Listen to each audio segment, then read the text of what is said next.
ओम शांति। शांत। अव्यक्त मुरली। तारीख 1/10/1975। शीर्षक एकांत, एकाग्रता और दृढ़ संकल्प से सिद्धि की प्राप्ति। अव्यक्त बाप दादा, मधुबन। तो मुरली की शुरुआत होती है एक बहुत ही खास दृश्य से। बाप दादा जैसे संगठन से कुछ विशेष आत्माओं को चुन रहे हैं जी। और उन्हें एक विशेष कार्य के लिए चुन रहे हैं। और फिर बाप दादा सृष्टि की सैर पर निकलते हैं। अच्छा, सृष्टि की सैर। तो इसमें वो क्या देखते हैं? असल में 2 तरह की सैर होती है। पहली सैर में बाप दादा अपने बच्चों को देखते हैं, खास तौर पर विदेशी बच्चों को जो सेवा में लगे हुए हैं। सेवा में? हाँ, वो देखते हैं कि कैसे सेवा केंद्रों पर बच्चे, सेवाधारी बच्चे, दिन रात एक ही लगन में हैं। क्या लगन है वो? कि बाप का परिचय सबको मिले, प्रत्यक्षता हो। उनकी वो अथक मेहनत, वो लगन, उसको देखकर बाप दादा बहुत हर्षित होते हैं। और जो नए बच्चे हैं उनके बारे में भी कुछ कहा गया है? हाँ बिल्कुल, जो नए नए बच्चे हैं उनकी तीव्र लगन, उनका उमंग और वो जो मिलन की तड़प है, और वो जो बाप पर पतंगे के समान वो जो हाई जंप लगाने की सूरत और सीरत है, उसका भी वर्णन है। तो ये एक तरह से एक गुलदस्ते जैसा है? बिल्कुल सही शब्द इस्तेमाल किया आपने। मुरली में गुलदस्ता शब्द आया है। जैसे वैरायटी फूल होते हैं, कलियां, पत्ते, वैसे ही सुंदर शोभा इन आत्माओं की है। और इसमें कुछ आत्माएं उलाहने भी देती हैं? हाँ, कुछ आत्माओं के मीठे उलाहने हैं, तो कुछ आत्माएं हैं जो मिलन की खुशी में आंसुओं के मोती की माला पहना रही हैं। बहुत ही स्नेह भरा दृश्य है। वाह, ये तो हुई पहली सैर। इसके बाद जो दूसरी सैर है वो इससे काफी अलग है ना? जी बिल्कुल अलग। दूसरी सैर है चारों ओर की अज्ञानी और भक्त आत्माओं की। तो वहां क्या दिखता है? वहां दृश्य एकदम अलग है। एक तरफ तो आत्माएं हैं जो शरीर निर्वाह के साधनों में लगी हैं, मतलब रोजमर्रा की जिंदगी में। हाँ, और साथ ही कुछ विनाश के यंत्रों को और रिफाइन करने में और बेहतर बनाने में व्यस्त हैं। एक तरफ जीवन की भागदौड़ और दूसरी तरफ विनाश की तैयारी। जी। और फिर है भक्त आत्माएं, वो अपने जंत्र मंत्र में लगी हैं। किस लिए? अल्पकाल के कोई प्राप्ति के लिए। और इन सब में जो एक खास बात बाप दादा नोटिस करते हैं वो ये है क्या? कि भारत में और विदेशों में भी एक मेजॉरिटी, एक बहुत बड़ी संख्या सिद्धि प्राप्त करने के लिए देवियों का विशेष आवाहन कर रही है। सब सिद्धि के पीछे व्यस्त हैं। सिद्धि, ये शब्द बहुत महत्वपूर्ण है। सिद्धि से यहाँ क्या मतलब है? क्या ये कोई चमत्कार जैसी शक्ति है? बहुत अच्छा सवाल है। यहाँ सिद्धि का मतलब सिर्फ चमत्कार नहीं है, बल्कि मतलब किसी भी संकल्प की तत्काल प्राप्ति। जो सोचा वो हो गया। अच्छा। और मुरली बताती है कि भक्त इस सिद्धि को पाने के लिए समर्पण तक करने को तैयार है। और वो इसकी कोई विधि भी अपनाते होंगे? हाँ, मुख्य रूप से 2 विधियां हैं। कौन सी? पहली है एकांत और दूसरी एकाग्रता।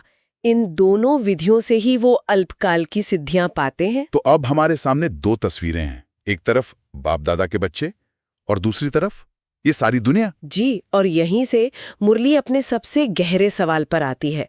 इन दोनों सैर के बाद बाप दादा वापस अपने साकार बच्चों को देखते हैं और एक सवाल उठाते हैं। एक बहुत मार्मिक सवाल। वो कहते हैं कि जिन देवियों के जड़ चित्रों से भक्त लोग सिद्धियां प्राप्त कर रहे हैं, वही देवियां मतलब कि बाप दादा के बच्चे आज खुद सिद्धि प्राप्ति का संकल्प क्यों रख रहे हैं? ये तो सच में एक विरोधाभास है ना, कि जिनकी पूजा से दूसरों को मिल रहा है वो खुद ही उसके लिए मेहनत कर रहे हैं। बिल्कुल। बच्चों के मन में यह सवाल उठता है कि हम इतनी मेहनत कर रहे हैं फिर भी सिद्धि क्यों नहीं मिलती? समय प्रमाण हमारी जो संपूर्ण स्टेज है वो प्रत्यक्ष क्यों नहीं होती? जी। ये एक बहुत ही, आप कह सकते हैं, प्रैक्टिकल समस्या है जिससे कई आत्माएं गुजरती हैं। तो अब हम मुरली के उस हिस्से में हैं जहां इसका कारण बताया गया है। क्या कारण है इसका?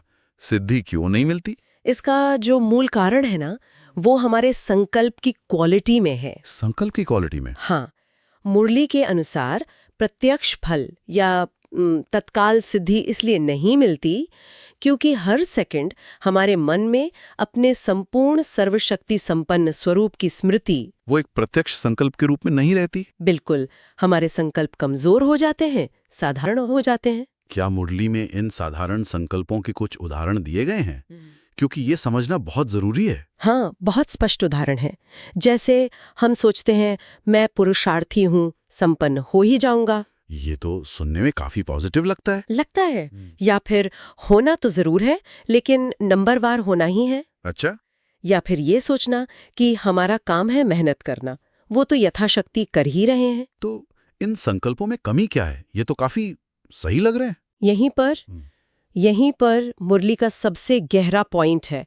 इन सभी संकल्पों में एक चीज कॉमन है, ये सब भविष्य पर आधारित है। भविष्य पे? हाँ, हो ही जाऊंगा, होना ही है, ये सब फ्यूचर की बात करते हैं। तो जिस संकल्प रूपी बीज में भविष्य का संकल्प भरा हो, वो वर्तमान में फल कैसे दे सकता है? अच्छा, तो समस्या भविष्य काल में सोचने की है। मतलब संकल्प में वो जो दृढ़ निश्चय का बल होना चाहिए, वो नहीं होता। बिल्कुल, उसमें वो हुआ ही पड़ा है वाली फीलिंग नहीं होती, इसीलिए सिद्धि भी प्रत्यक्ष नहीं होती। हाँ, फल मिलता है पर कुछ समय बाद, भविष्य में, तत्काल नहीं। तो कारण हमारे संकल्प रूपी बीज की कमजोरी ही है। और मुरली में कुछ और भी संकल्पों का जिक्र है, जैसे हम बाहरी बातों को या नॉलेज को आधार बना लेते हैं। जी, जैसे ये सोचना कि समय प्रमाण होना ही है, या अभी सारे तैयार कहाँ हुए हैं, या फिर फाइनल तो 8 ही होने हैं, हम कहाँ। तो इस तरह की नॉलेज के पॉइंट्स को हम एक तरह से बहाना बना लेते हैं, इस्तेमाल करते हैं, और वो हमारे संकल्प के बीज को और कमजोर कर देता है। और जो प्रत्यक्ष फल मिलना भी होता है ना, वो भी भविष्य के खाते में चला जाता है। ये तो बहुत बहुत ही गहरी बात है। मतलब हम अनजाने में ही अपने संकल्पों की पावर को कम कर देते हैं। जी। तो अब सबसे जरूरी सवाल, इसका समाधान क्या है? प्रत्यक्ष फल पाने के लिए क्या करना होगा? समाधान भी संकल्प में ही है। मुरली कहती है कि प्रत्यक्ष फल पाने के लिए संकल्प रूपी बीज को दृढ़ निश्चय रूपी जल से पावरफुल बनाना है। दृढ़ निश्चय रूपी जल? तो वो दृढ़ संकल्प क्या है? वो संकल्प है, ये तो हुआ ही पड़ा है, होना ही है। ये तो हुआ ही पड़ा है। जी, इस संकल्प में कोई भविष्य नहीं है, कोई डाउट नहीं है। यह वर्तमान की सच्चाई की घोषणा है। जब इस निश्चय के जल से हम अपने संकल्प के बीज को सींचते हैं, तब हम प्रत्यक्ष सिद्धि स्वरूप बन सकते हैं। ये सोचने के तरीके में एक बहुत बड़ा शिफ्ट है। ये उम्मीद करने से बिल्कुल अलग है। ये तो एक तरह से परिणाम को प्रेजेंट में ही अनुभव करना है। आपने एकदम सही पकड़ा। ये सिर्फ सोचना नहीं, बल्कि उस रियलिटी में स्थित हो जाना है। और फिर मुरली हमें वापस उन्हीं 2 मूल विधियों की याद दिलाती है, एकांत और एकाग्रता। जी, जो विधि भक्त इस्तेमाल कर रहे हैं, वही हमें साकार में चैतन्य रूप में अपनानी है। पर कैसे? दोनों में क्या कनेक्शन है? देखिए, मुरली दोनों को जोड़ती है। एकाग्रता की कमी होती है, इसीलिए दृढ़ निश्चय में कमी आती है। जब मन बिखरा होता है तो हम एक संकल्प पर टिक नहीं पाते। और एकांत? और एकांत वासी कम होने के कारण ही वो जो साधारण और कमजोर संकल्प हैं, वो हमारे शक्तिशाली बीज पर अटैक करते हैं, उसे कमजोर कर देते हैं। यहाँ एकांतवासी का मतलब सिर्फ अकेले बैठना तो नहीं होगा? नहीं, इसका अर्थ बहुत गहरा है। मतलब व्यर्थ और साधारण संकल्पों की भीड़ से एकांत, मन की दुनिया में शांत रहना। जब हम इस इंटरनल एकांत में होते हैं, तभी हम एक शक्तिशाली संकल्प पर एकाग्र हो पाते हैं। तो इन दोनों विधियों को अपनाकर ही सिद्धि स्वरूप बना जा सकता है? जी, जो यादगार जड़ चित्रों में है, उसे अब हमें अपने चैतन्य स्वरूप में, याद रूप में लाना है। मुरली में पांडवों का भी एक उदाहरण है ना? हाँ, बहुत शक्तिशाली मिसाल है। जैसे कहते हैं, पांडवों ने तीर मारा और सेकंड में गंगा प्रकट हो गई। असंभव संभव हो गया। सेकंड में। यही तो सिद्धि है। ये दिखाता है कि उनके संकल्प में कितनी शक्ति थी। मुरली हमें याद दिलाती है कि हम वही आत्माएं हैं, हमें अपने उसी सिद्धि स्वरूप को फिर से जगाना है। ये पूरी चर्चा बहुत ही पावरफुल रही है। अगर हम इस मुरली के मुख्य बिंदुओं को एक सार के रूप में रखें तो वो क्या होंगे? जरूर। इसके 4 मुख्य बिंदु हम कह सकते हैं।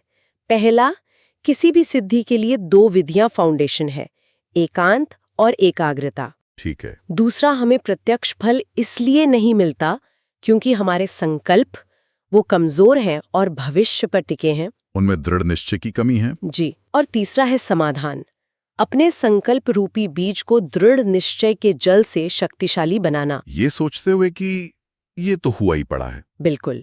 भविष्य आधारित संकल्पों से मुक्त होकर हर कर्म का प्रैक्टिकल फ्रूट, मतलब प्रत्यक्ष फल अभी अनुभव करना है। और चौथा बिंदु? चौथा बिंदु एक तरह से हमारा लक्ष्य है।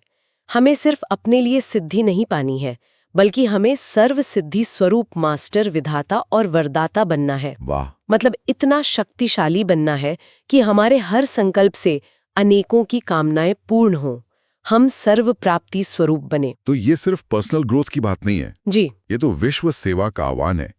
अपने संकल्पों को इतना पावरफुल बनाना कि वो दूसरों के लिए वरदान बन जाएं। जी, यादगार रूप को अब याद रूप बनाना है, यही इस मुरली का सार है। ऐसी सर्व महान आत्माओं को, विदेशी आत्माओं सहित सर्व को बाप दादा का याद, प्यार और नमस्ते। गहरा ठहराव। ओम शांति।